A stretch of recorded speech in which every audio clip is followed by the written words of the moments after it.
Assalamualaikum warahmatullahi wabarakatuh. Nah, kali ini kita akan membahas tentang praktikum pemeriksaan Widal. Jadi ini kan bloknya blok imunologi, ya. Nanti kita akan memeriksa tentang Widal. Nah, sebelum kita masuk ke praktikumnya, nanti kita akan membahas dulu sebentar tentang apa yang mendasari Widal itu. Ya, pemeriksaan Widal itu dasarnya apa? Gitu. Yang pertama, kalau kita ingat bahwa kuman itu kan mempunyai struktur tertentu, protein, karbohidrat, lipid, gitu ya. Manusia juga punya, ya. Kita juga punya protein, kita juga punya lipid, kita juga punya karbohidrat. Ya. Tapi ada beberapa bagian tertentu dari kuman, ya, yang berbeda dengan protein kita. Ya. Nah, itulah yang disebut dengan pathogen associated molecular pattern atau sesuatu yang miliknya patogen yang bisa kita kenali. Siapa yang mengenali itu? Yang namanya adalah PRR atau pathogen recognition receptor. Nah, intinya benda asing yang ada di kuman itu, protein-protein yang ada di kuman itu bisa kita kenali.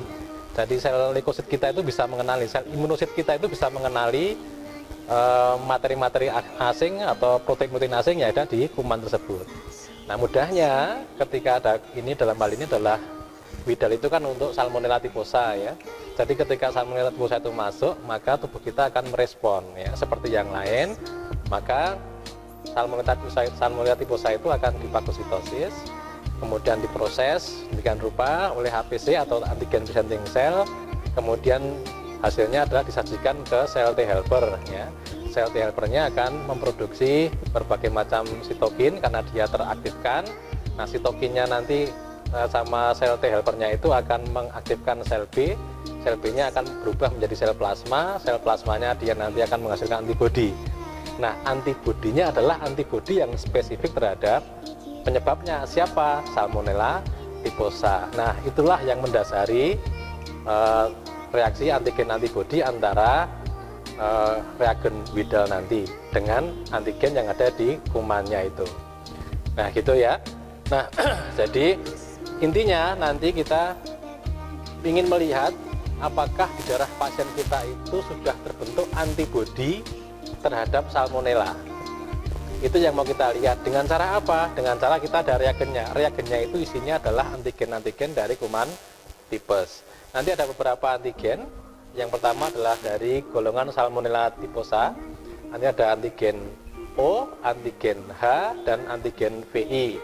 Nanti bisa dilihat di buku petunjuk praktikum apa yang dimaksud dengan antigen H, apa yang dimaksud dengan antigen O, dan apa yang dimaksud dengan antigen VI, gitu ya. Nah, nanti juga ada yang paratipi A dan paratipi B dan paratipi C, ya. Jadi nanti itu yang mau kita lihat apakah di tubuh pasien kita itu, di serum pasien kita itu sudah terbentuk antibodi terhadap tipesnya itu. Nah, itu yang mendasari pemeriksaan Widal ini. Nanti kalau positif, ya, kalau di dalam tubuh pasien kita itu sudah terbentuk antibodi, maka nanti akan terjadi ikatan antara antibodi dengan reagen, dengan antigen yang ada di reagen itu, sehingga akan terjadi aglutinasi atau penggumpalan. Kalau tidak terjadi penggumpalan, berarti tidak ada antibodi terhadap kuman Salmonella typhosa. Itu kira-kira teori ringkasnya seperti itu. Jadi nanti kita mulai praktikum saja. Jadi reagen yang kita pakai ada beberapa, ya. Nah, ini adalah reagen untuk Salmonella typhi yang antigen O, ya. Ini adalah Salmonella paratipi A antigen O, ya. Ini adalah Salmonella paratipi B antigen O, ya. Ini yang Salmonella paratipi C antigen O. Nah, sedangkan yang ini adalah Salmonella typhi yang antigen H. Yang ini Salmonella paratipi antigen paratipi A antigen H. Ini Salmonella typhi B H, ya. Ini paratipi C H. Ini yang H, ini yang O, ya.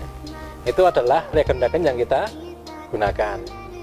Kemudian kita siapkan objek gelas karena kita akan menggunakan metode slide.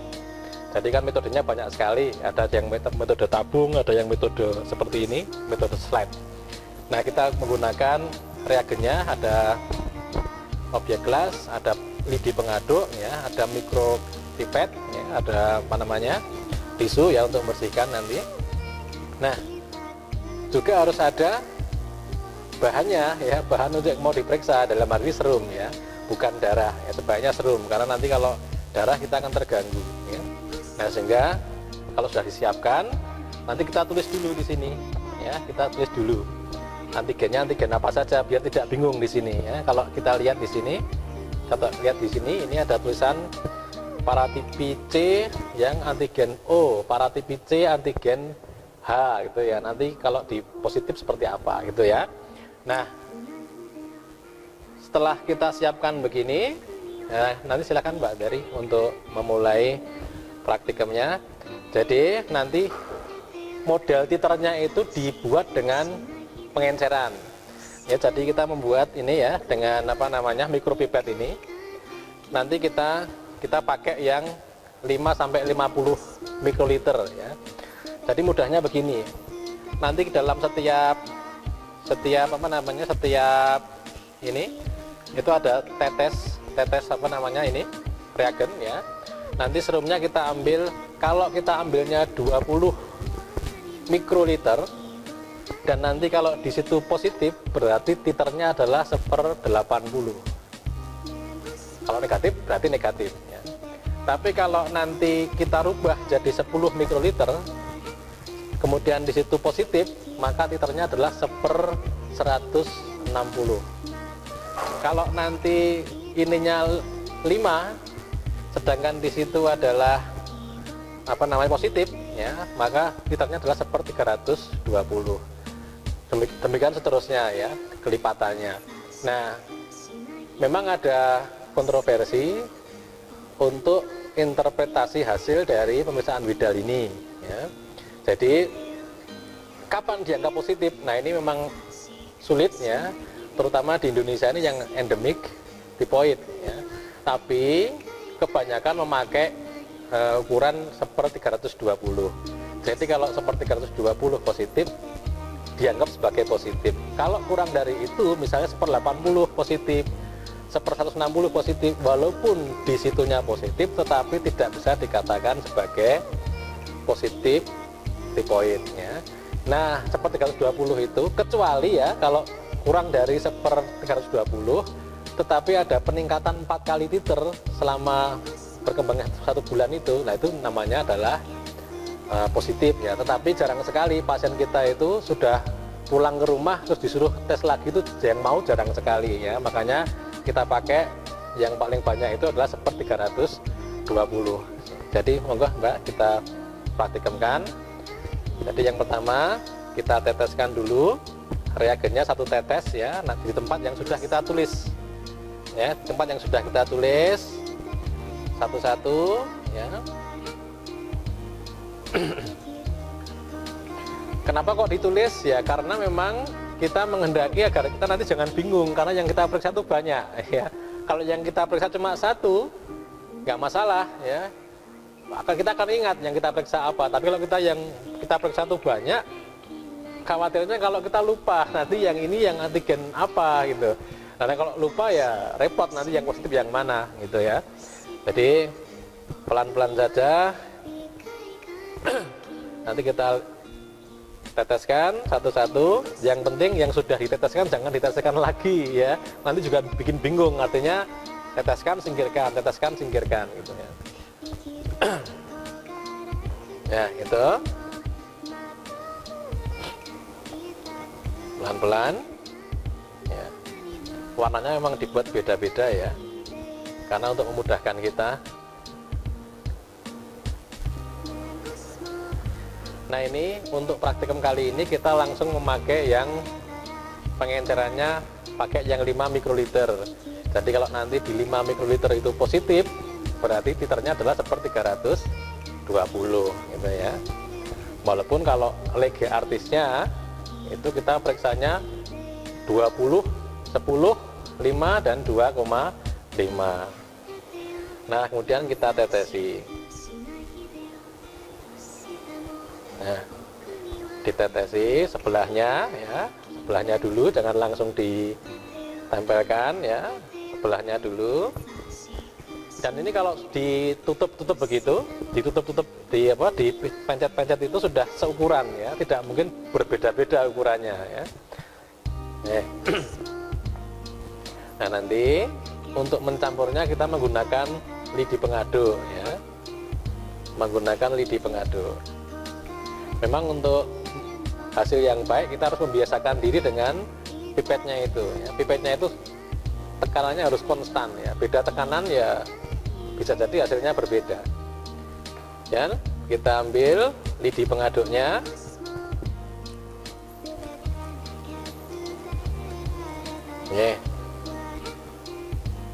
menggunakan satu lidi setiap satu reagen ya. Satu lidi setiap satu reagen. Kenapa? Jangan sampai nanti sebenarnya nggak positif, tetapi karena sebelumnya sudah positif ikut terbawa jadi positif gitu ya. Nah, interpretasi hasilnya sambil nunggu Mbak Dari selesai, interpretasi hasilnya itu adalah kalau terjadi aglutinasi atau gumpalan ya. Kalau terjadi aglutinasi berarti dia positif. Kalau tidak ada aglutinasi maka dia dihitung sebagai negatif. Bagaimana kalau kita ragu-ragu? Nah, kalau kita ragu-ragu kita gunakan mikroskop ya. Kita lihat di mikroskop ya, apakah terjadi aglutinasi apa tidak, terjadi gumpalan apa tidak. Kalau di mikroskop tidak terjadi aglutinasi, maka berarti memang benar-benar tidak ada aglutinasi, karena mikroskop itu kan memperbesar sesuatu yang kecil. Nah, kita ragu-ragu bantuan mikroskop kok nggak ada aglutinasi, berarti memang tidak ada aglutinasi.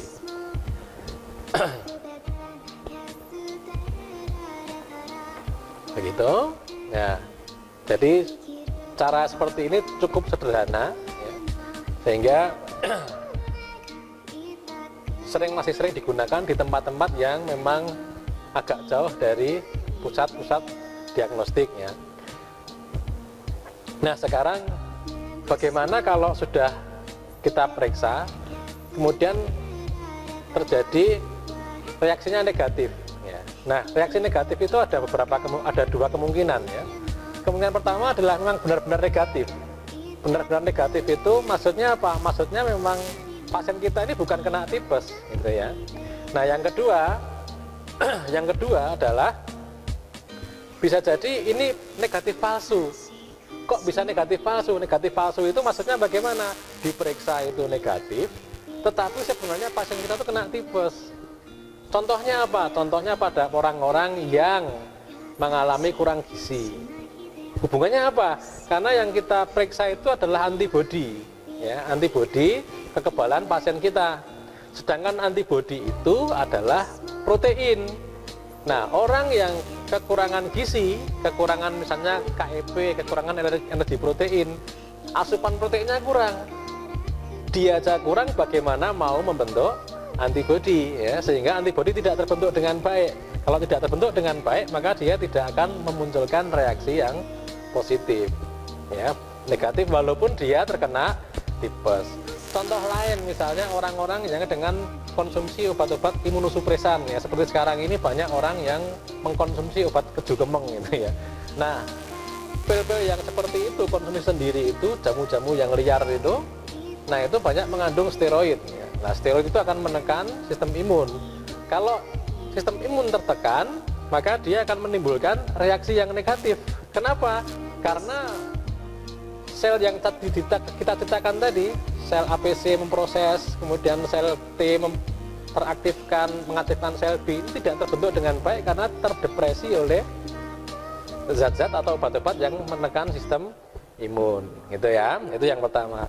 Yang kedua, kalau nanti hasilnya itu positif itu juga ada dua kemungkinan ya. Kemungkinan pertama adalah memang positif beneran. Positif beneran itu memang pasien kita terinfeksi tipes gitu ya. Nah, yang kedua adalah positif palsu. Positif palsu itu adalah sebenarnya bukan tipes, tapi ketika diperiksa itu bisa kena tipes ya. Kenapa? Karena ada cross reaktivitas. Saya kira demikian dulu, nanti kita bisa diskusikan lebih lanjut ketika kita diskusi dengan praktikum ini dengan para asisten ya. Nanti kalau ada kesulitan dengan para asisten, nanti kita akan bantu dengan dosen penanggung jawab atau dosen penanggung jawab kelompoknya. Saya kira demikian. Assalamualaikum warahmatullahi wabarakatuh.